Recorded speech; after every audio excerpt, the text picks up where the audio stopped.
BRS working president మాజీ మంత్రి కేటీఆర్ మహిళా కమిషన్ ఎదుట హాజరయ్యారు. ఇవాళ కేటీఆర్ కు కమిషన్ విచారించనుంది.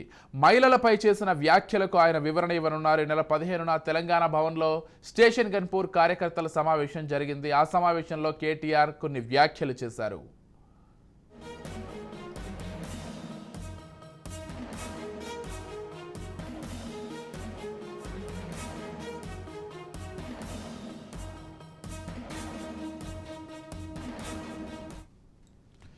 ఈ సమావేశంలో కేటీఆర్ పాల్గొని కాంగ్రెస్ ప్రభుత్వంపై తీవ్ర విమర్శలు గుప్పించారు.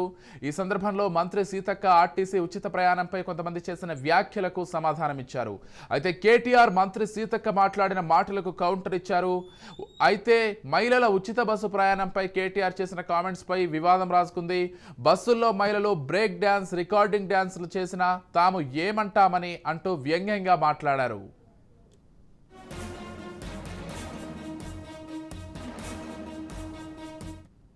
ఆయన చేసిన వ్యాఖ్యలపై మహిళలు తీవ్ర ఆగ్రహం వ్యక్తం చేశారు. అతను వెంటనే క్షమాపణ చెప్పాలని డిమాండ్ చేశారు.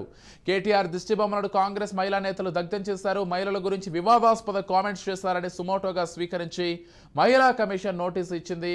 ఈరోజు కమిషన్ ముందు హాజరై కేటీఆర్ వివరణ ఇవ్వనున్నారు. ఇప్పటికే తాను చేసిన వ్యాఖ్యలకు క్షమాపణ చెప్పారు.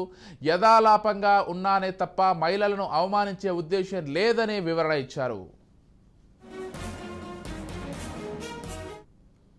అయినా కమిషన్ నోటీస్ ఇవ్వడం పట్ల కేటీఆర్ అసంతృప్తి వ్యక్తం చేశారు. కమిషన్కు వివరణ ఇవ్వడంతో పాటు కాంగ్రెస్ ప్రభుత్వ హయాంలో మహిళలపై జరిగిన దాడుల వివరాలు అందజేస్తారని చెబుతున్నారు.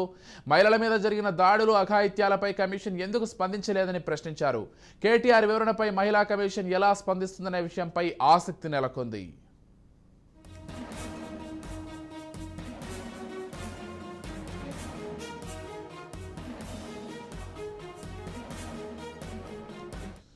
మొత్తంగా తెలంగాణలో ఉచిత బస్సు ప్రయాణంపై మహిళలకు సంబంధించి కేటీఆర్ చేసినటువంటి వ్యాఖ్యలు అయితే ప్రస్తుతం వైరల్గా మారాయి. దీనికి సంబంధించి మహిళా కమిషన్ కూడా నోటీసులు పంపింది. ఈరోజు కేటీఆర్ స్వయంగా వెళ్లి మహిళా కమిషన్ ముందు హాజరై ఆయన వివరణ ఇచ్చే అవకాశం ఉన్నట్లుగా తెలుస్తుంది. ఇదే అంశానికి సంబంధించి మరింత సమాచారం అంచడానికి మా బ్యూరో చీఫ్ మహేందర్ సిద్ధంగా ఉన్నారు. చెప్పండి Mahender. Vijay, BRS working president మాజీ మంత్రి కల్వకుంట్ల తారక రామారావు రాష్ట్ర మహిళా కమిషన్ ఆఫీస్ కు చేరుకున్నారు. ఈ సందర్భంగా కేటీఆర్ ను అడ్డుకునే ప్రయత్నం చేశారు మహిళా కాంగ్రెస్ కార్యకర్తలందరూ కూడా. ఈ క్రమంలో కేటీఆర్ వ్యాఖ్యలు వ్యతిరేకంగా వారంతా కూడా నిరసనలు తెలుపుతున్నారు. కాగా రాష్ట్ర మహిళా కమిషన్ బుద్ధభవన్ ఆఫీస్ వద్ద ఉద్రిక్తత చోటు చేసుకుంది. ఆర్టీసీ బస్సుల్లో ప్రయాణిస్తున్న మహిళలపై కేటీఆర్ చాలా అనుచిత వ్యాఖ్యలు చేశారు గతంలో. మరి ఆ వ్యాఖ్యలు ఏదైతే చేశారో దాని కారణంగా కేటీఆర్ ను కమిషన్ నోటీసులు అయితే ఇచ్చింది. మరి మొత్తానికి ఈ క్రమంలో మహిళా కమిషన్ ముందు వివరణ ఇచ్చేందుకు కేటీఆర్ మహిళా కమిషన్ ఆఫీస్ కు చేరుకున్నారు. అయితే ఆ రోజు ఆఫీస్ వచ్చారు.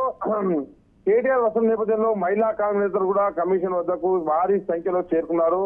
అనంతరం కేటీఆర్ అక్కడ చేరుకున్న మహిళా కాంగ్రెస్ కార్యకర్తలు కేటీఆర్ వాహనాన్ని అడ్డుకునే ప్రయత్నం చేశారు. కేటీఆర్ వ్యతిరేకంగా నిదాలు చేశారు. మహిళలకు కేటీఆర్ క్షమాపణ చెప్పాలని డిమాండ్ చేశారు. దీంతో అక్కడ ఉన్న బీఆర్ఎస్ కార్యకర్తలు కాంగ్రెస్ నిదాలు చేశారు. దీంతో బందోబస్తు ఉన్న పోలీసులు వారిని అడ్డుకున్నారు. ఈ క్రమంలో అక్కడ తోపులాట ఉదురు చోటు చేసుకుంది. ఈ తోపులాటలో పలు గాయపడేది తెలుస్తుంది. మొత్తానికి కేటీఆర్ పూర్తిగా మహిళల పట్ల దురుసుగా మాట్లాడడం, ఇదంతా కూడా తెలంగాణ మహిళా సమాజం అంతా కూడా చాలా వరకు బీఆర్ఎస్ పార్టీ కేటీఆర్ ను చాలా వరకు కూడా విమర్శించారు. కేటీఆర్ ఇలాంటి అహంకారపూత మాటలు మాట్లాడడం వల్ల అధికారం కోల్పోయారు. మహిళల పట్ల ఇంత అనుచిత వ్యాఖ్యలు చేయడం సరికాదు.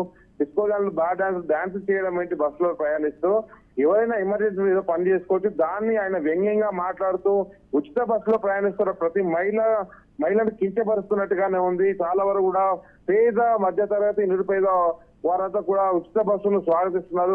మరి ఇలా బీఆర్ఎస్ అదే కేటీఆర్ ఇట్లా మాట్లాడడానికి వాళ్ళు చాలా వరకు ఇచ్చారు. సో మహిళా కమిషన్ ముందైతే హాజరిచ్చారు. మరి మహిళా కమిషన్ ఆయన ఏ సమాధానం చెప్పబోతున్నారు, మరి ఎలా దాన్ని సమర్థించుకోబోతున్నారు, మరి మహిళా సమాజం అంతా కూడా క్షమాపణలు కోరాలని చెప్పాలంటూ ఇటు కాంగ్రెస్ మహిళా నేతలంతా కూడా అక్కడ చేరుకోవడం జరిగింది. Right, thank you Mahender.